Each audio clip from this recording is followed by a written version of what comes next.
De frente.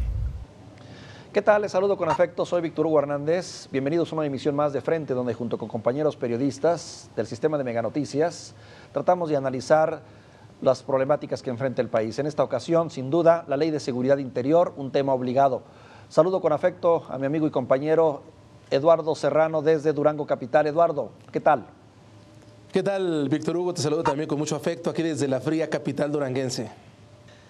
Explico la dinámica del programa. En los siguientes minutos yo haré un planteamiento de 5 preguntas o conceptos relacionados con estos temas que consideramos están en el ánimo de la opinión pública. Podremos estar o no de acuerdo, tendremos 3 minutos para desarrollarlos y debatir si es necesario. Y esto, pues bueno, volvemos al tema. El tema de lo que ocurrió el pasado 1 de diciembre. Se aprobó en la Cámara de Diputados la llamada Ley de Seguridad Interior, una iniciativa que con 34 artículos busca regular la actuación del Ejército y la Marina en tareas de seguridad pública. Se critica, pero también hay quienes la apoyan. ¿Qué propone? Bien, pues efectivamente una ley que nace en medio de la controversia que pasó al Senado y que aquí es donde se tiene que definir grandes cosas. ¿Qué propone? Básicamente se puede definir en 6 puntos, te los comento de manera breve. Primero es definir los supuestos de afectación a la seguridad interior, que es sumamente importante porque aquí va en juego la actuación de las corporaciones policiales en las autoridades locales, municipales, federales y estatales, desde luego. Aquí también tiene que ver con lo que se obstaculice o que se impida la impartición también por parte de las propias corporaciones. Es decir, en materia de afectación de seguridad tiene que definirse perfectamente qué es lo que afecte la seguridad interior. Otro punto sería la integración del Comité de Seguridad Interior, que eso sería lo importante para dar paso a proponer la declaratoria de emergencia. Este comité que sería integrado básicamente por los secretarios de Gobernación, secretario de Relaciones Exteriores, también los de la Defensa Nacional, de la Marina, en fin, son varios de los secretarios que tienen que ver con materia de seguridad. Ahora, otro punto importante es la facultad para iniciar el procedimiento de declaratoria de emergencia en materia de seguridad interior. Es un punto básico que se requiere en estos momentos porque hasta hace prácticamente 12 años se ha trabajado sin pies ni cabeza en ese sentido. La actuación del Ejército. ¿Estarás de acuerdo, sí, Eduardo, en que es cierto, se trata de definir y de enmarcar las actividades en las que el Ejército y las Fuerzas Armadas y Marina trabajarán, pero se dice que es sumamente vaga, que no es exacta, que no es precisa y que esto abre la puerta para que haya más excesos por parte del Ejército y que estos pudieran quedar impunes? Es una de las críticas. Bueno, ahí no estoy de acuerdo, porque por el contrario, es una ley que nace con esa finalidad, nace con la intención de no atropellar los derechos humanos de las personas y que se requiere, por principio de cuentas, definir en qué momento va a actuar las Fuerzas Armadas. También estoy de acuerdo contigo, sí se requiere en esto. Pero sí, se requiere, estoy de acuerdo en que el Ejército necesita una normatividad porque están haciendo un trabajo que no les toca y lo están haciendo de manera forzada y no tienen ninguna seguridad. Sin embargo, estamos como en el péndulo, corremos el riesgo de irnos de una legislación laxa que permita todo el paso de lo militar a una nula actividad de la sociedad civil. Bueno, yo creo que aquí el involucramiento de las organizaciones de la sociedad civil en la conformación de esta ley ha sido fundamental. Las críticas a favor y en contra de eso tienen mucho que ver para que esto vaya creciendo. Recordemos que es una ley imperfecta, es una ley que requiere revisiones y que requiere también una actuación definitiva de parte de nuestros legisladores. Mira, es sin duda una ley que ha generado y que está generando controversia, que incluso hoy todavía se está discutiendo. El propio presidente ha pedido que se amplíe en el Senado los términos de la discusión para escuchar más a la sociedad. Sin duda una ley de seguridad interior que ha generado una gran polémica y provocado las más diversas reacciones de organismos gubernamentales, de la sociedad civil, que ven en esta ley un empoderamiento peligroso del Ejército e incluso hasta una militarización del país. Pros y contras, Eduardo. Bueno, primero que nada, no veo que haya una militarización para nada de nuestro país. Por el contrario, hay una definición puntual de lo que se debe hacer en materia de seguridad interior y la forma en la que debe actuar el ejército mexicano y las Fuerzas Armadas. Hasta este momento, Víctor Hugo, y desde el sexenio que inició Felipe Calderón, donde se arranca con la guerra del narcotráfico, pero que también, dicho sea de paso, sus orígenes no son en ese sexenio, pero que también ha tenido un excesos en el presente sexenio de Enrique Peña Nieto. Hasta este momento, el presidente dice en qué momento puede entrar o no. La realidad es de que ahí sí hay una vaguedad, ahí sí hay ambigüedad en relación a los términos y esta ley lo que viene es a esclarecer, a puntualizar en qué momento se debe actuar por parte de un comité que tiene que vigilar esas situaciones que afecten la seguridad interior de nuestro país. Esa sería una posición en favor. Sí. En favor. Sí, yo creo que uno de los grandes errores que tuvo el periodo, por ejemplo, de Felipe Calderón fue el haber entrado a una guerra sin tener el conocimiento claro de lo que tenía enfrente. Policías mal preparadas, policías estatales corruptas, un sistema de justicia inoperante, y eso no le ayudó, y mira el fracaso que tuvo. Pero ahora esto mismo se repite en el periodo de Peña Nieto. Igual también el fracaso total del sistema de seguridad, y no se diga de todo este planteamiento que se llevó a cabo desde la Secretaría de Gobernación, en el que yo creo que jugaron un papel clave los gobernadores al no hacer su trabajo.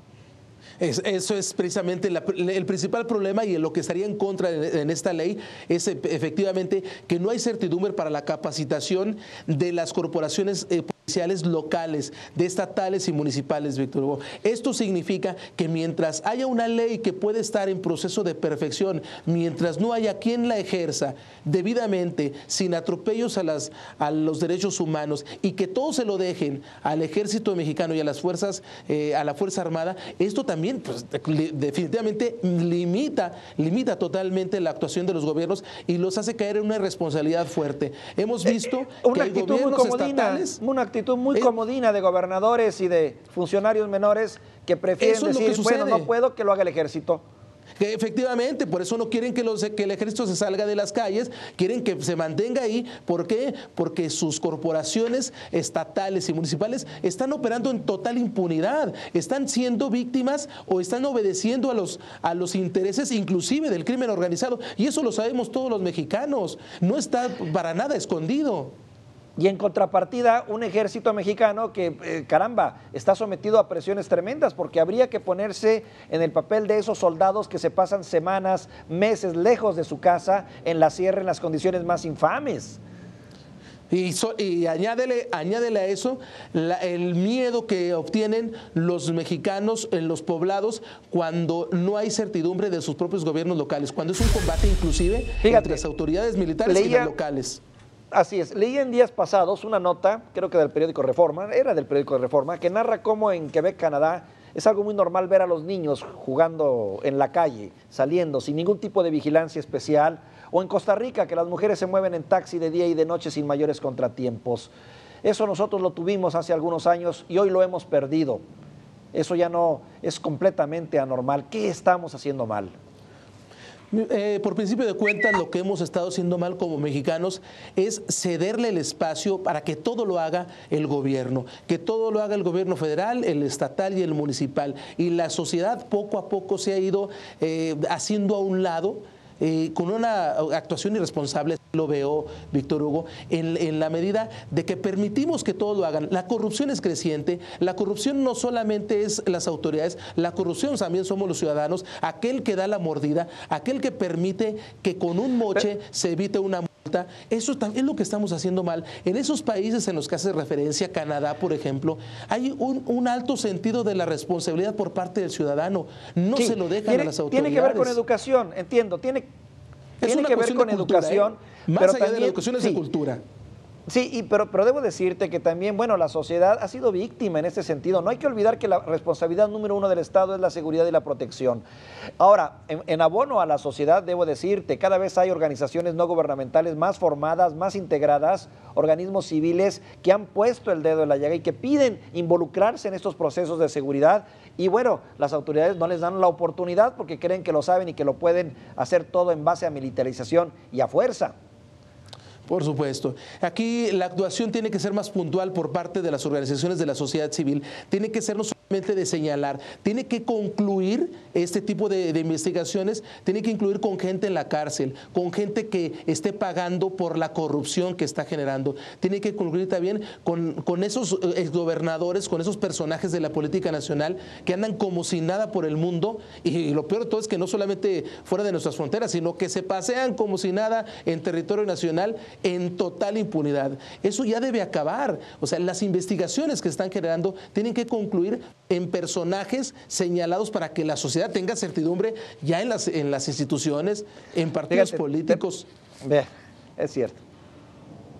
Es cierto, coincido contigo. Vemos personajes de la política que entran a los hospitales después de ser buscados por las autoridades americanas, y en México no sucede nada. El caso de Jorge Torres en Coahuila, por citarlo, y ahora me viene a la memoria. Mira, la inseguridad es solo una de las muchas manifestaciones que revelan una grave descomposición sensible y preocupante en nuestro país. Son en muchos órdenes, pero si nos vamos a las causas de origen, veremos que es educación, descomposición social y familiar, y volvemos a algo común que ya mencionábamos: corrupción. Durante este sexenio son múltiples los casos de corrupción que se han destapado, y quiero mencionar, porque no quiero dejar pasar el espacio, el asunto de Odebrecht. Esto es no más que la misma gata, pero peor de revolcada. El que se ha expuesto por parte de autoridades de Brasil, incluso de Colombia y de Perú, el cochinero que envuelve al caso Odebrecht, y que en México no pasa nada, Víctor Hugo, exhibe simple y sencillamente la colusión por parte de las autoridades a las más altas esferas, porque Emilio Lozoya, exdirector de Pemex, fue quien coordinó la campaña, la vinculación internacional en la campaña de quien es hoy presidente de la República, y son intocables. Parece ser que el esfuerzo de organismos internacionales porque se esclarezcan toda la borra de corruptelas que envuelven a Odebrecht brincan el territorio mexicano, donde no pasa absolutamente nada. Es lamentable. Quedamos sin fiscal. Es lamentable. Eso, y yo creo que vale la pena insistir en eso. Es lamentable que nos tengamos que enterar siempre por instancias internacionales y fuera del país las porquerías que se hacen en el nuestro. Como lamentable también el silencio y el manto de opacidad que se mantiene en estos casos para acallar estos casos y proteger a toda esta gente. Daría la impresión, y yo creo esa es la percepción, que llega hasta los más altos niveles. Es el descaro total, porque no solamente hay silencio, no solamente hay opacidad, también hay una colusión importante y terrible de las autoridades, que es lo que no hay certidumbre por parte de los ciudadanos. Volvemos a lo mismo, la inseguridad, todo lo que se da la colusión con el crimen organizado, parte precisamente de esa corrupción y de la impunidad en las más altas esferas de nuestro país. Aquí es donde estamos inmersos, toda nuestra sociedad, desafortunadamente, en un país que parece ser, a esas alturas, que no tiene ningún rumbo en materia de combate directo a la corrupción, sin fiscal, por ejemplo, Víctor Hugo, sin fiscal a esas alturas, en un proceso que está a la vuelta de la esquina, o bueno, que de hecho ya lo estamos viviendo. Pues lo cierto es que también en su salud lo van a hallar. Tenemos un proceso electoral ya el próximo año y hay una gran molestia, una gran indignación de la sociedad al ver este tipo de asuntos y ver que no encuentran salida ni solución. El caso de Odebrecht es sin duda un caso muy emblemático de nueva cuenta, pero no es el primero. Es larga la lista de casos que se han presentado solo en este sexenio y de los cuales, bueno, todo ha sido la impunidad.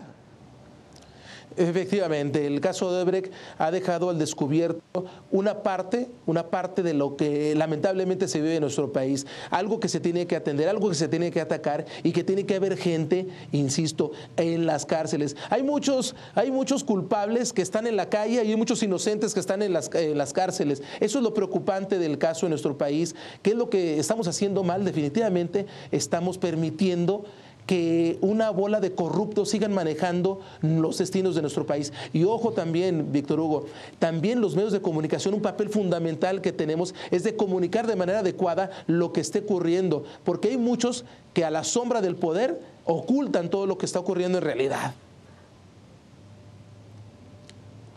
Caramba, pues esto mueve mucho a pensar y a reflexionar. Es muy larga la lista de agravios y también de funcionarios y políticos sobre quienes pesan graves acusaciones de corrupción en esta administración que se vive ya su último periodo. En la gran mayoría de los casos es obvio el manto de impunidad que se coloca sobre ellos, a pesar de los señalamientos severos que se hacen, insistimos, principalmente desde el extranjero. Es por eso que tenemos la triste fama de ser uno de los países más corruptos del mundo, y eso nos lleva a la reflexión: ¿justicia en México? Bueno, definitivamente la justicia en México ha pasado a segundo término. Tenemos gobernadores que están en total impunidad, que están en el extranjero a la sombra del auxilio de otras autoridades, porque en México no se les hizo cumplir, no se les hizo pagar por lo que han hecho. Sí, hay casos que se han agarrado, pero fíjate, de aquella foto que se exhibió de los gobernadores que acompañan a Enrique Peña Nieto, ¿cuántas de ellos están en un color rojo? Porque es eso precisamente, la justicia en nuestro país no se vive del todo. Sin embargo, ¿sabes qué pasa, Lalo? Que es que pareciera ser, y no pareciera ser, la experiencia nos lo enseña y los hechos, que la justicia está hecha a modo, está construida, está diseñada precisamente para permitir este manto de impunidad, porque parecen truchas enjabonadas. Todos esos personajes que tú mencionas, pues caramba, los que están en proceso, los que están en la cárcel, todos con amplias posibilidades de salir o de librar, y los que están o de detrás de librarla. ellos también, y lo que están detrás de ellos, que es una lista larguísima. La justicia en México lamentablemente está pisoteada. El Estado de Derecho en nuestro país ha sido lastimado durante sexenios, porque, insisto, no es algo nuevo, pero desafortunadamente ha venido creciendo, ha venido avanzando. Ojalá que a estas alturas de la historia de nuestro país, en la que vivimos procesos de cambio interesantes, se viva un mejor momento para la justicia. Ojalá que los políticos ahora sí entiendan que la exigencia de la sociedad es otra, que la exigencia de la sociedad es de que ellos cumplan con lo que se comprometen y que efectivamente, insisto, los que son culpables estén en la cárcel y no como ahorita que están en la calle, y que los que son inocentes vuelvan a las calles también, porque eso también lastima mucho a la sociedad. ¿Cuántos casos, Víctor, de personas que no tienen absolutamente nada que ver en los casos de corrupción, están ocupando espacios en las cárceles? Eso es preocupante también para nuestra sociedad. Así es. Así es, corrupción e inseguridad van muy de la mano. Por eso estamos viendo estados tan afectados recientemente como Tamaulipas, Sinaloa, Chihuahua, Veracruz, Guerrero, Guanajuato, Baja California, que antes no tenían el problema de la inseguridad y ahora lo están viviendo de una manera muy cruenta, pero siempre asociado al tema de la corrupción, que termina en muchos de los casos en personajes de cuello blanco. Efectivamente, esto es una ola creciente en los estados que tú haces mención, pero lamentablemente es donde se ve más la participación o la colusión por parte del crimen organizado y los entes gubernamentales. Eso es lo que está lastimando. Acoto, por eso nada más acoto. Eduardo, sí. Perdón, el pasado 16 de octubre, el exprocurador Raúl Cervantes dijo que ya tenía concluida la investigación de Odebrecht. Volviendo al tema de Odebrecht, es tiempo a 2 meses que no tenemos una respuesta clara ni sabemos. Y lamentablemente va a brincar el proceso electoral y tampoco lo vamos a tener. Ojalá que quien llegue en 2018 a ocupar la silla presidencial efectivamente ponga orden en esta situación. Odebrecht se va a llevar para largo, ¿eh? Es un tema que están tratando de taparlo lo más que se pueda. Pero está exhibido en redes sociales, está exhibido en los medios de comunicación, ya no es un tema oculto para los mexicanos. Podemos concluir ya en el terreno de las conclusiones que estamos en un país donde la solidez de nuestras instituciones se ha puesto a prueba y se va a poner a prueba más ante estos grandes temas de seguridad y de corrupción. Está claro que aún nos falta mucho por discutir y perfeccionar una ley que es justa tal vez para los militares, pero que puede ser regresiva para la sociedad. Es parte de las conclusiones. Y está claro también que si como sociedad no exigimos una lucha clara y definida contra la corrupción y la impunidad, no solo corremos el riesgo de perdernos como país en el concierto del desarrollo de las naciones, sino que también nuestros hijos nos van a reclamar el día de mañana. Son parte de estas conclusiones que saco contigo y te mando un saludo y te despido a la vez, Eduardo, desde Durango Capital. Te agradezco mucho, Víctor Hugo. Gracias por este espacio. Eduardo Serrano, desde Durango Capital. Y yo le agradezco a usted que nos haya acompañado en este breve intercambio de opinión y de ideas sobre estos temas que ahora nos ocupan. Que tenga usted la mejor semana.